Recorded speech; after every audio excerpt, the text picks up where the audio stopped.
Welcome muli sa Tagalog Movie Recap here. Para lang ito sa mga tamad manood ng mahabang movie. Kaya kung tamad ka, halika na, sit back and relax. Ikukwento ko ngayon sa inyo ang 2011 horror action movie na pinamagatang Priest. Isang lalaki ang aksidenteng nahulog sa lungga ng isang bampira sa bingit ng kamatayan. Ang reyna ng mga bampira na naantig ng awa ay lumapit sa kanya, hiniwa ang sarili niyang kamay at hinayaang tumulo ang kanyang dugo sa kanyang bibig. Habang pumapasok ang dugo, ang kanyang katawan ay tuluyang nabago sa isang nakakatakot at lihis na ebolusyon na nagsilang sa unang bampirang may dugong tao na hindi natatakot sa sikat ng araw. Pagkatapos ay pinamunuan niya ang isang hukbo ng mga bampira upang salakayin ang isang pamilyang nakatira sa isang malungkot at tiwangwang na rehiyon. Ang ina, nang makita ang banta, ay itinulak ang hapagkainan sa isang tabi. Itinaas ang isang lumang alpombra at binuksan ang isang mahabang maalikabok na pinto patungo sa silong sa ibaba. Mabilis niyang itinago ang kanyang anak na babae sa loob habang siya at ang kanyang asawa ay nanatili sa labas nang walang pag-atubili. Binalaan ang kanilang anak na huwag kailanman lumabas. Sa sandaling nagsara ang kahoy na pinto, ang mababangis na tunog ng labanan ay pumuno sa bahay. Di naglaon ay humina ang mga ito. Napalitan ang nakapupunit-pusong ng mga hiyaw ng mga magulang. Nakalulungkot, natuklasan pa rin ang anak na babae at ang buong pamilya na 3 ay namatay. Mula pa noong sinaunang panahon, ang mga lahi ng tao at mga demonyo ay parang tubig at apoy, hindi mapagkakasundo. Ang mga vampira ay nagtataglay ng makapangyarihang mga katawan, kamanghamanghang bilis at kayang dumausdos sa kadiliman tulad ng mga tahimik na multo, subalit mayroon silang isang nakamamatay na kahinaan, takot sa sikat ng araw. Sa loob ng libu-libong taon, ang digmaan sa pagitan ng dalawang lahi ay hindi kailanman tumigil. Simula sa mga unang sagupaan gamit ang malamig na mga sandata hanggang sa mga putukan gamit ang mga baril at sa huli ay sa yugto kung saan parehong naglunsad ang magkabilang panig ng mga sandatang nuklear. Kahit noon ay nanatili silang magkatapat, walang sumusuko at ang daigdig ay naiwan na isang tiwangwang at wasak na kaparangan. Ang lupa sa lahat ng dako ay isang tanawin ng kaguluhan. Ang natitirang radyasyong nuklear ay kumalat sa buong lupain. Ang mga natitirang nakaligtas, nakatayo sa bingit ng pagkalipol sa kanilang pakikipaglaban upang mabuhay, ay walang ibang pagpipilian kundi magsiksikan sa loob ng isang banal na lungsod na pinamumunuan ng may kamay na bakal ng simbahan. Ang simbahan ay nagsanay ng isang orden ng mga paring eksorsista, dalubhasa sa pakikitungo sa mga bampira. Bawat isa sa kanila ay may krus na nakaukit sa kanilang noo. Sila ay nagtataglay ng pambihirang husay sa pakikipaglaban, kayang humarap sa daang mga kaaway ng mag-isa na tila nasa isang bakanting larangan ng digmaan. Ang kanilang pisikal na kakayahan ay lubos na higit pa maging sa mga bampira, na naging dahilan upang ang mga ito ay tuluyang mawala ng kakayahan. Ang mga bampira ay pinaslang ng mga paring eksorsista hanggang sa halos pagkalipol. Dahil dito, sa wakas ay nagwagi ang sangkatauhan sa matagal na digmaan. Ang kakaunting mga vampirang nakaligtas ay ipinatapon sa malalayong reserba at mahigpit na binantayan. Matapos ang digmaan, ang kaayusan ng mundo ay nagbago ng malaki. Ang simbahan na nagkamit ng napakalaking impluensya sa pamamagitan ng digmaan ay unti-unting umangat upang maging sentrong kapangyarihan ng bagong mundong ito. Gayunpaman, sa paglipas ng panahon, nagsimula silang magkimkim ng sama ng loob laban sa mga paring eksorsista. Nangangambang ang kanilang lakas ay maaaring magbanta sa autoridad ng simbahan. Bilang resulta, hindi lamang binuwag ng simbahan ang dating maluwalhating hukbo ng mga eksorsista, kundi nagsagawa rin ito ng sunod-sunod na mga mapaniil na hakbang laban sa kanila. Ang mga bayani na minsang nagligtas sa mundo ay siniraan, tinatakan bilang mga erehe, at maging ang kanilang kalayaang kumilos ay nilimitahan. Ang mga mandirigmang ito na minsang hinangaan ng lahat ay naging mga itinakwil ng lipunan. Iniiwasan na parang mga dagang gumagapang sa mga lansangan. Kapag sila ay naglalakad sa publiko, iniiwasan sila ng mga tao na parabang sila ay may dalang nakamamatay na salot. Magiging padalos-dalos na sisihin ang lamig ng puso ng tao at ang pagiging pabago-bago ng lipunan, sapagkat ang simbahan ay unti-unting naging isang kultong erehe. Wala silang inuurungan, patuloy na hinuhubog ang isipan ng masa gamit ang baluktot na mga doktrina. Sa ngalan ng tunay na Diyos, walang tigil nilang ipinangaral na sa pamamagitan lamang ng ganap na pagsunod sa simbahan makakamit ang kaligtasan at kapayapaan. Ang pagpasok at pagkontrol na ito sa pag-iisip ang naging sanhi upang ang mga tao ay ganap na mapasailalim sa simbahan sa espiritual na paraan. Habang ang impluensya ng simbahan ay mas lumawak at mas lalong nag-ugat sa lipunan, ang kapangyarihan nito ay umabot sa bawat aspeto ng buhay ng tao. Ang pari ay dating commander ng korpus ng mga eksorsista, ang pinakamakapangyarihang puwersang panlaban sa mundo. Gayunman, maging siya ay walang magawa sa harap ng ganitong sitwasyon. Matapos magretiro sa pag-iisa, maaari lamang niyang tahimik na tiisin ang mapanlibak na mga tingin at pagtanggi ng lipunan.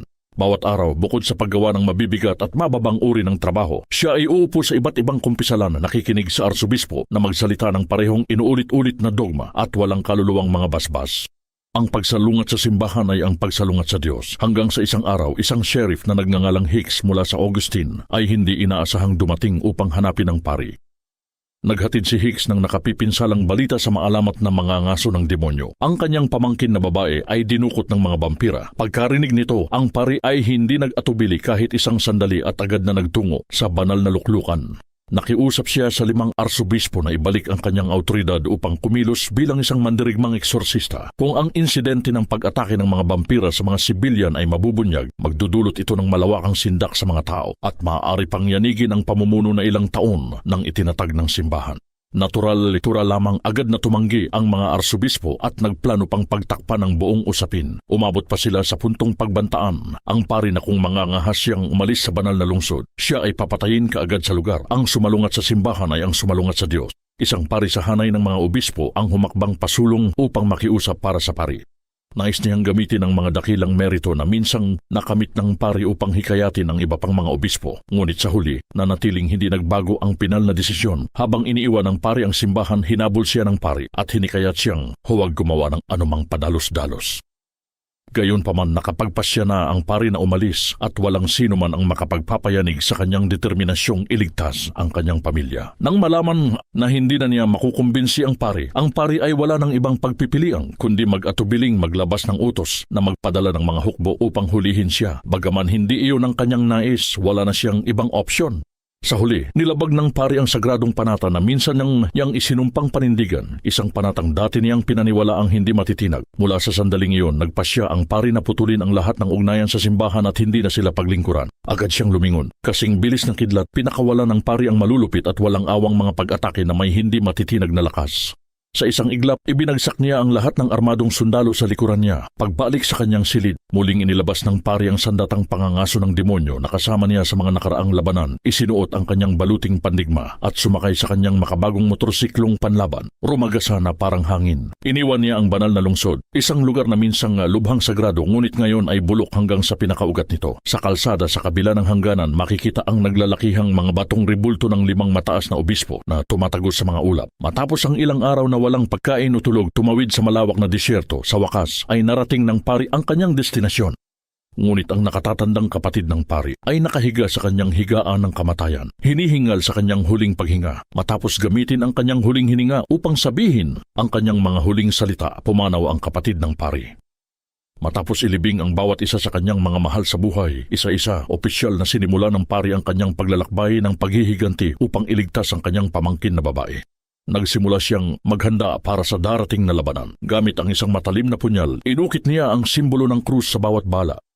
Ngunit ang mga balang iyon ay hindi para sa pari mismo sapagkat ang isang eksorsista na tulad niya ay palaging gumagamit ng mga sandatang pangmalapitan. Ang mga balang iyon ay talagang inihanda para kay Hicks. Lumalabas na matagal nang napagtanto ng pari na si Hicks ay lihim na susunod sa kanya, kaya naghanda siya ng maaga. Naukitan na ng pari ang mga bala at inayos ang mga ito ng maayos sa mesa. Nang pumasok si Hicks sa silid, agad na napunta ang kanyang mga mata sa mga bala. Bahagya siyang ang ngumiti at pumulot ng isa. Inihagis ito sa hangin. Kaagad isang kutsilyo ang lumipad palabas at eksaktong hiniwa ang bala sa kalahati. Sa gayon, naipasa ni Hicks ang pagsubok at opisyal na tinanggap sa koponan ng pari. Kasabay nito, sa nakatataas na hanay ng banal na lungsod, natanggap ng mataas na konseho ng simbahan ang balita ng pagtataksil ng pari.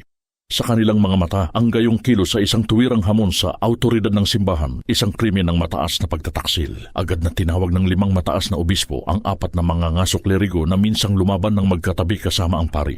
Lahat ng 4 ay kabilang sa mga nangungunang estrategista ng simbahan. Iniutos ng arsobispo na sa anumang halaga, dapat nilang ibalik ang pari upang harapin ang paghuhukom, buhay man o patay. Samantala, sinundan ng pari at ni Hicks ang mga bakas sa pinangyarihan at unti-unting natukoy ang pinagtataguan ng mga bampira.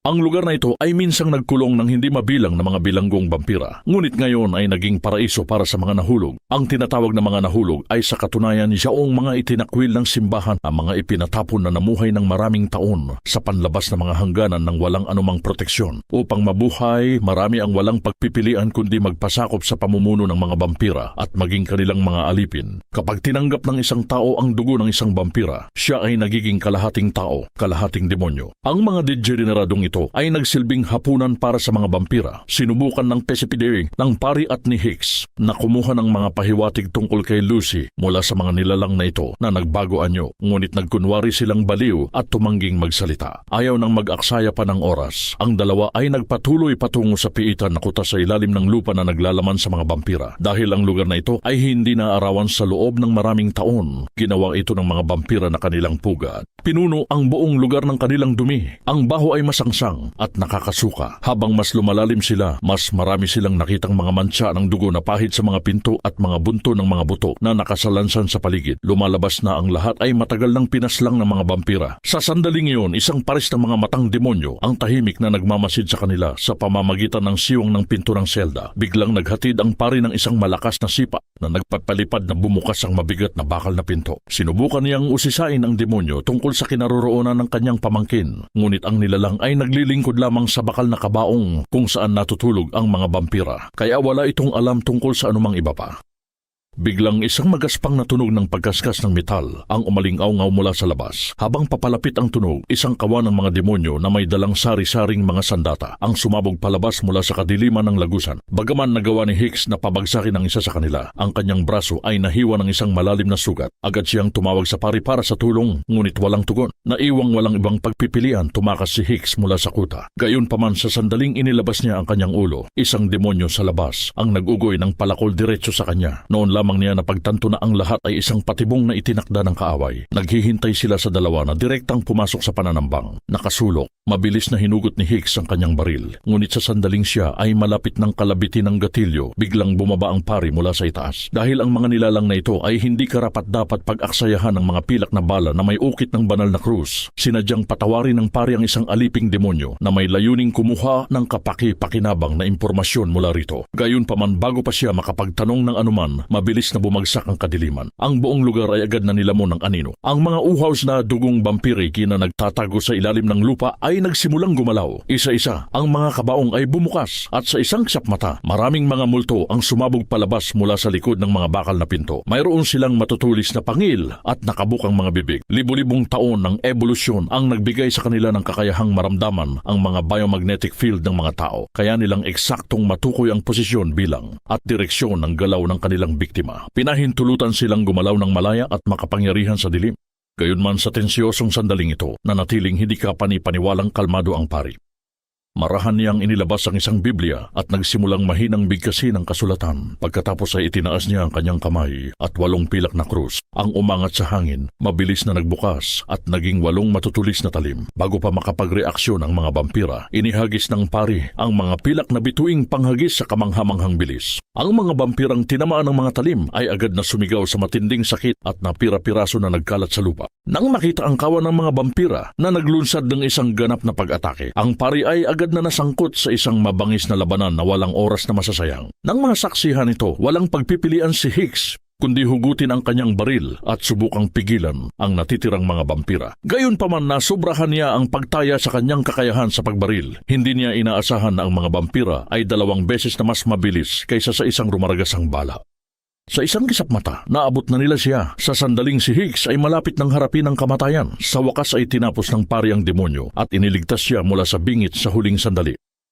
Napagtanto ng huling vampira na ito ay tiyak na mabibigo. Nagpakawala ito ng 2 galit na ungol bago tumalikod at tumakas sa kadiliman. Nang makitang iniwan sila ng kanilang amo, ang mga aliping demonyo ay hindi na lumaban. Masunuring ibinunyag ng halimaw ang kinaroroonan ng pamangkin ng pari. Gayunpaman, sa sandaling nabanggit nito na si Lucy ay dinala sa kanlurat. Ang vampirang nakatakas kanina ay biglang nagbalik, malinaw na may layuning patahimikin ang saksi. Sa kabutihang palad, kumilos ang pari ng kasing bilis ng kidlat. Hinablot ang bukong-bukong ng vampira at malakas na hinila ito pabagsak sa lupa. Habang nagpupumiglas ang nilalang, sinusubukang muling tumakas na hindi ito binigyan ng pari ng pagkakataon. Agad siyang tumalon pataas at naglunsad ng isang pagtalon mula sa itaas. Bumagsak pababa at kinaladkad ang vampira kasama niya. Pareho silang bumagsak sa silid sa ilalim ng lupa sa ibaba. Si Hicks, sa isang kalagayan ng matinding tensyon, ay mabilis na hinugot ang kanyang baril. Nanginginig ang kanyang mga kamay habang itinutok niya ito sa lagusan sa ilalim ng lupa. Ngunit sa sandaling inihahanda niya ang sarili para sa pinakamasama, isang pamilyar na figura ang gumapang palabas mula sa kadiliman. Matapos ang sunod-sunod na mga pangyayaring kanilang naranasan, lalong naging mapaghinala ang pari.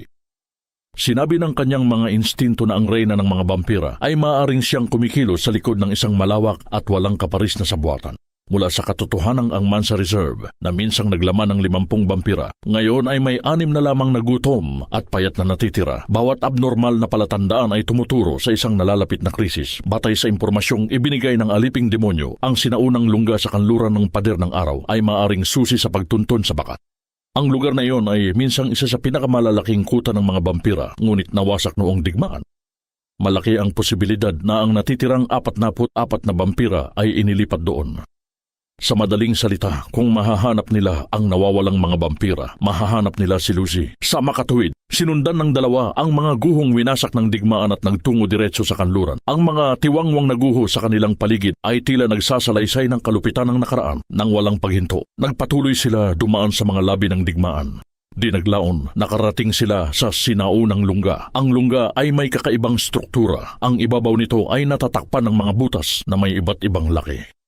Kumapit ang dalawa sa mga tuyong butong nakabaon sa gilid ng bangin at sinundan ng magaspang na landas pa itaas. Sa wakas, tumayo sila sa harap ng pasukan ng isang kuweba. Sa loob, ang estruktura ay isang masalimuot na labirinto. Ang mga pasilyong patungo sa mga silid ay nakasalansan sa isa't isa, bumubuo ng isang siksik na bilog na parang pulot-pukyutan. Sa pagtingin pababa, tanging isang hindi maarok na kadiliman ang makikita. Isang malawak na kahariang nasa ilalim ng lupa na nababalot ng dilim kahit walang nakikitang mga bampira sa malapit na natiling lubhang alerto ang pari.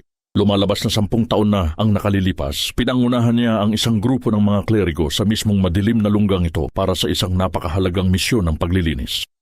Ngunit sa sandaling malapit na silang makarating sa reyna ng mga bampira, bigla silang tinambanga. Sumugod ang mga bampira mula sa kadiliman sa bawat direksyon at naglunsad ng nakamamatay na pag-atake. Nangyari ang lahat ng walang babala, nahuli ang buong koponan ng hindi handa at nagdulot ng mabibigat na kaswalti.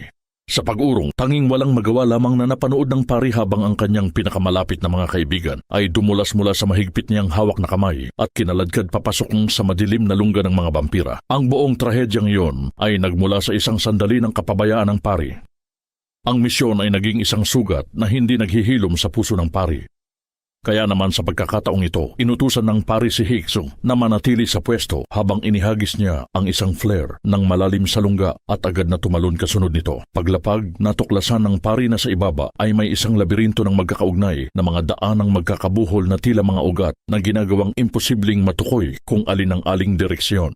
Maaari lamang umasa ang pari sa kanyang mga instinto upang maglayag sa kadiliman. Sa sandaling iyon, isang anino ang biglang dumaan sa kanyang paningin at naglaho sa dilim. Agad siyang humabol. Sa una, inakala niyang ang figura sa unahan ay isang bampira. Ngunit nang sa wakas ay maabutan niya ito at makita ng malinaw na pagtanto ng pari na ito ay isang babaeng klerigo na nagngangalang priestess na minsan niyang nakasama sa pakikipaglaban. Lumalabas na siya man ay hindi na kayang tiisin ang mapaniil na pamumuno ng simbahan. Ang matatayog na doktrina at mga utos nasa ibabaw ay tila sagrado at hindi magalaw ay sa katotohanan ay inagaw ang lahat mula sa kanya. Kaya nagpasya siyang talikuran ng simbahan siya sinadyang humiwalay mula sa iba pang 3 klerigo upang hanapin ang pari ng mag-isa. Dumating siya upang maghatid ng isang mensahe. Habang nag-uusap ang dalawa, isang biglaang putok ng baril ang umalingaw-ngaw mula sa direksyon kung saan nakaistasyon si Hicks. Agad silang nagmadaling pumunta roon, gaya ng hinulaan ng pari. May isang bampira pa ring nagtatago sa pugat. Ngunit ang isang ito ay hindi katulad ng alinman sa mga nakaharap nila noon. Ang nilalang ay napakalaki. Ang maskulado nitong katawan ay matayog na tila isang gumagalaw na bundok. Malinaw na ito ay isang mataas ang ranggong bampira. Nang makita ito, agad na humugot ang pari ng isang pilak na krus na hugis talim na panghagis. Inihagis niya ito ng buong lakas patungo sa halimaw. Ngunit nag-iwan lamang ito ng isang mababaw na gasgas sa katawan nito, malayong makapagdulot ng seryosong pinsala. Sa sandaling iyon, nagsindi ang pari ng isang flare at itinaas ito ng mataas. Matagumpay na nailihis ang atensyon ng halimaw palayo sa kanya. Pagkatapos ay ginamit niya ang kanyang maliit na pangangatawan upang sumuot sa makikitid na mga lagusan, umiiwas sa paghabol nito. Gayunpaman ang tibay ng halimaw ay higit pa sa inaasahan. Kahit matapos malakas na bumangga sa pader ng bato, sandali lamang itong tumigil bago muling tumalon pabalik sa kanyang mga paa. Taharap ng ganitong makapangyarihang bampira, alam ng pari na kailangan niyang pakawalan ang kanyang sukdulang galaw. Pinagdikit niya ang kanyang mga kamay. Ang kanyang isipan ay kasing kalmado ng hindi gumagalaw na tubig. Matapos huminga ng malalim, itinuon niya ang lahat ng kanyang lakas at sumugod ng diretso patungo sa vampira. Nauunawaan ang kanyang layunin, mabilis na pinulot ng pari ang dalawang takip ng kabaong mula sa Newton sa lupa at inihagis ang mga ito pasulong. Ginamit niya ang mga ito bilang tuntungan upang itulak ang sarili paitaas sa hangin. Ang kambal na talim sa kanyang mga kamay ay nabunot na. Sa kalagitnaan ng hangin, direkta niyang tinamaan ang mahalagang punto ng vampira. Bumagsak ng malakas sa lupa ang napakalaking katawan ng halimaw. Maayos na lumapag ang pari.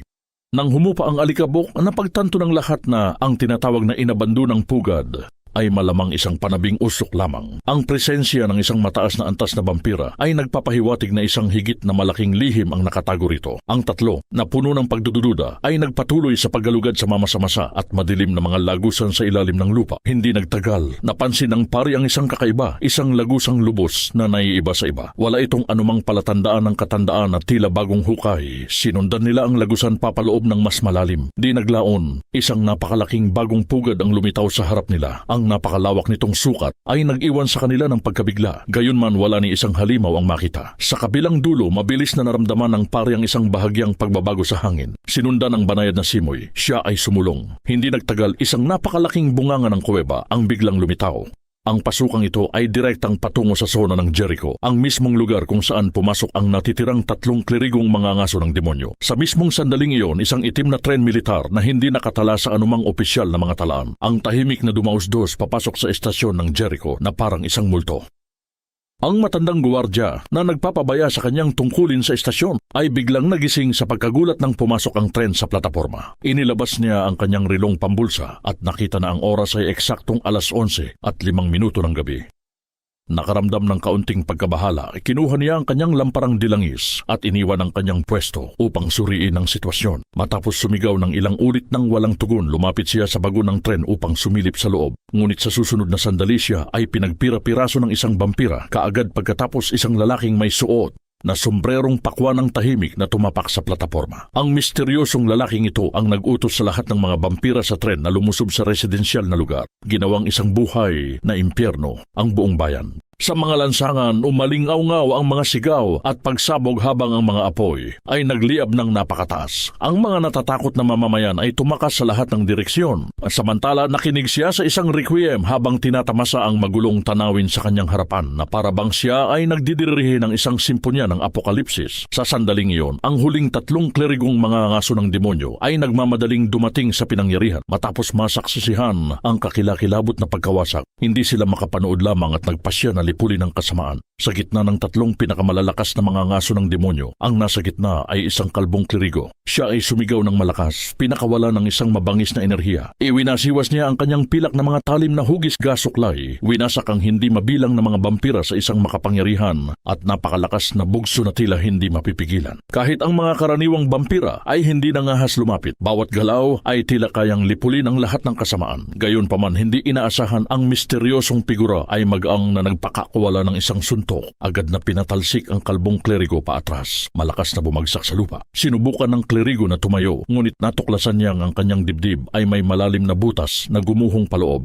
Sa sandaling iyon, napagtanto niya na ang kanyang puso ay inundayan palabas ng misteryosong figura. Sa wakas, bumagsak siya sa isang lawa ng dugo at namatay sa poot. Pagkatapos ay naglabas ang misteryosong figura ng isang ultimatum sa 2 natitirang klerigo. Sumuko o harapin ang tiyak na kamatayan. Sa pagsikat ng araw, sa wakas ay dumating ang pari at ang kanyang 2 kasama sa lugar ng Jericho. Ngunit ang tanawin sa kanilang harapan ay isang larawan ng pagkawasak. Ang dating matao at maunlad na bayan ay naging isang bunton ng mga guho. Ang mga lansangan ay walang laman, walang bakas ng buhay, at ang mga vampira ay matagal nang umatras.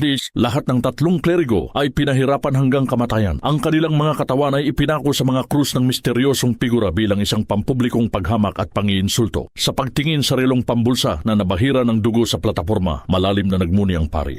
Isinasaalang-alang na sa paligid ng Jericho ay walang lugar para pagtaguan ng mga vampira o anumang santuwaryo para sa kanila. Gayunman sila ay nagpakita at naglaho sa loob ng isang gabi. Ang ang tanging paraan ay sa pamamagitan ng rails ng tren at ang rails dito ay direktang patungo sa banal na lungsod, ang tanging ruta ng transportasyon sa buong rehiyon. Sa pag-iisip nito, biglang nagising ang pari sa katotohanan. Ito ay dahil sa matagal na industrial na polusyon at pagkasira ng kapaligiran. Sa itaas, ang banal na lungsod ay nababalutan ng isang makapal na sapin ng maruming materya. Ang sikat ng araw ay hindi makalusot sa makapal na kulay abong mga ulap na nagdudulot upang ang lungsod ay manatiling nababalot ng dilim. Para sa mga vampira, ito ay isang pagkakataong minsan lamang sa isang milenyo. Nakita ng Reyna ang kahinang ito at ipinadala ang misteryosong figura upang dukutin si Lucy upang akitin ang pari palabas ng lungsod upang iligtas ang batang babae. Pinipilit ang simbahan na magpadala ng iba pang mga maestro upang habulin siya. Sa paggawa nito, ang depensa ng banal na lungsod ay magiging walang laman. Lumilikha ng pagkakataon para sa susunod na hakbang sa plano ng mga vampira. Kung wala ang pari, ang pinakamalakas na eksorsistang nagbabantay sa banal na lungsod, ang lungsod ay wala ng iba kundi isang walang depensang tupa, madaling mapunit. Ang oras ay mahalaga at ang pari ay walang oras upang magluksa. Maaari lamang niyang gawin ang pinakasimpleng aksyon. Agad niyang inayos ang isang seremonya ng pagsusunog para sa kanyang mga nasawing kasama bilang huling pamamaalam. Matapos ang seremonya, ang tatlo ay muling umalis. Sila ay rumagasa ng buong bilis sa disyerto na parang isang mabangis na hangin at kulog pagkatapos ay tumawid sa mabatong, magaspang na mga burol. Upang pigilan ang kaaway, nagpasya ang mga pari na hatiin ang kanilang mga aksyon. Inatasan ng pari ang priestess na magtanim ng mga pampasabog sa unahan sa linya ng rails upang sirain ang paparating na tren. Habang ang pari ay sumugod diretso sa gitnang bagon upang makipagharap ng tuwiran sa misteryosong figurang may suot na melon helmet. Si Hicks ay pumasok sa hulihan ng tren upang hanapin si Lucy, bumubuo ng isang 3 prong na pag-atake. Gayunpaman agad na natuklasan ng mga tauhan sa tren si Priestess na mabilis na tumatakas. Kaagad silang sumakay sa mga motorsiklo at malapit na hinabol siya. Di naglaon, naabutan nila siya at pinalibutan. Sa isang critical na sandali, inactivate niya ang nitrous oxide boost system. Ang motorsiklo ay sumulong na parang palasong pinakawalan mula sa pana, iniwan ng mga humahabol sa likuran. Sa oras na ito, binuksan ni Hicks ang bakal na pinto sa huling bagon at isang malamig na bugso ng hangin ang sumugod palabas. Hindi mabilang na mga embryo tulad ng mga nagyelong binhi ang nakabitin ng pabaligtad sa hangin. Mabagal silang gumalaw sa pampalusog na likido na para bang handang sumabog palabas ng kanilang mga kuko anumang sandali. Sa sandaling iyon, habang tumalon ang pari papunta sa bagon, ang motorsiklo ay biglang naihagis palayo at marahas na bumangga sa gilid ng tren, nagdulot ng isang matinding pagsabog. Ang pagyanig ay nagpatigil sa balanse ni Hicks at hindi sinasadyang nahawakan ng isang embryo. Ang buong linya ay nagpasimula ng isang chain reaction. Ginising ang lahat ng natutulog na mga embryo. Walang anumang ideya ang pari tungkol dito. Habang umaakyat siya sa bubong ng tren at tumingala, ang figura sa kanyang harapan ay nagpagulat sa kanya. Hindi inaasahan ang dumukot kay Lucy ay walang iba kundi ang kanyang matagal ng kaibigan, Blackhat. Lumalabas na ilang taon na ang nakalilipas. Matapos mahila si Blackhat sa lungga ng demonyo, natanggap niya ang dugo ng Reyna, ng mga vampira at naging isang ganap na bagong uri na lumalampas sa parehong mga mangangaso ng vampira at mga vampira, isang hybrid na uri sa pagitan ng mga tao at mga vampira. Ang kanyang pagtataksil sa isang katauhan sa simbahan ay dahil naramdaman niya na ang kaluluwa ng vampira ay dalisay. Sa kanyang mga mata, ang mga vampira ay pinapatakbo ng mga likas na ugali ng kaligtasan at malaya mula sa masalimuot na etika ng mga tao. Wala silang pakialam kundi ang kaligtasan at hindi gumagawa ng pagkakaiba sa pagitan ng mabuti at masama. Sa kabaligtaran, ang kaluluwa ng tao ay nakagapos sa moralidad, batas at mga tanikala ng emosyon. Ang mga tao ay patuloy na nakikipaglaban sa pagitan ng walang hanggan na pagnanasa at mga pamantayang moral. Sa makatuwid, naniwala siya na ang kaluluwa ng tao ay hindi dalisay kundi puno ng pagkukunwagi. Palagi nilang itinatago ang mga personal na pagnanasa sa likod ng pangalan ng moralidad. Kaya nagpasya siyang pabagsakin ng simbahan at tulungan ng Reyna na mabawi ang kapangyarihan upang magtatag ng isang bagong kaayusan na pinamumunuan ng mga vampira. Ang ideolohikal na tunggalian sa pagitan nila ay mabilis na umakyat tungo sa isang hindi maiiwasang labanan. Parehong tumalon sa himpapawid ang dalawang katawan ng sabay at inilunsad ang kanilang mga pag-atake.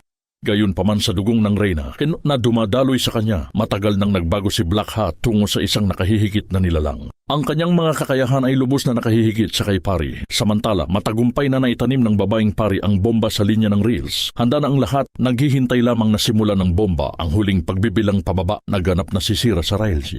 Ngunit habang siya ay malapit nang bumalik sa sasakyang panglaban upang suportahan sina Pari at Hicks, ang mga lingkod ng demonyo ay biglang naglunsad ng isa pang walang humpay na pag-atake. Sa pagharap sa mabilis na papalapit na mga kaaway, mahinahon niyang pinagdikit ang kanyang mga kamay. Para bang ang lahat sa paligid niya ay walang kaugnayan. Nang lumapit ang mga kaaway, bigla niyang iminulat ang kanyang mga mata at tumalon pa itaas. Una ay isang malakas na sipa na nagpadala sa isang kaaway na palipad. Kaagad pagkatapos, ang kanyang katawan ay mabilis na dumulaas, madaling iniiwasan ng mga sumasalakay na kalaban. Kasabay nito, pumulot siya ng isang sandata mula sa lupa, umikot at hiniwa ang isa pang kaaway. Sa wakas, hinugot ng babaeng pari ang isang lubid na may metal na bola na nakakabit sa dulo. Sa ilalim ng kanyang bihas ang kontrol, ang lubid ay humagupit pasulong. Tinamaan at pinahinto ang kamay ng kaaway bago sila makareakto. Sa loob ng wala pang 2 minuto, napagtagumpayan niya ang lahat ng mga halimaw ng walang kahit isang gasgas. Sa kasamaang palad habang siya ay nadidistract, nasira na ng mga lingkod ng demonyo ang timer na bomba. Upang matiyak na ang plano ay makapagpatuloy ng maayos, nagpasya siyang magsugal. Samantala, ang labanan sa pagitan ni Pari at Black Hat ay umaabot na sa pinakamatinding yugto nito. Upang maging eksakto, nasa dehado si Pari.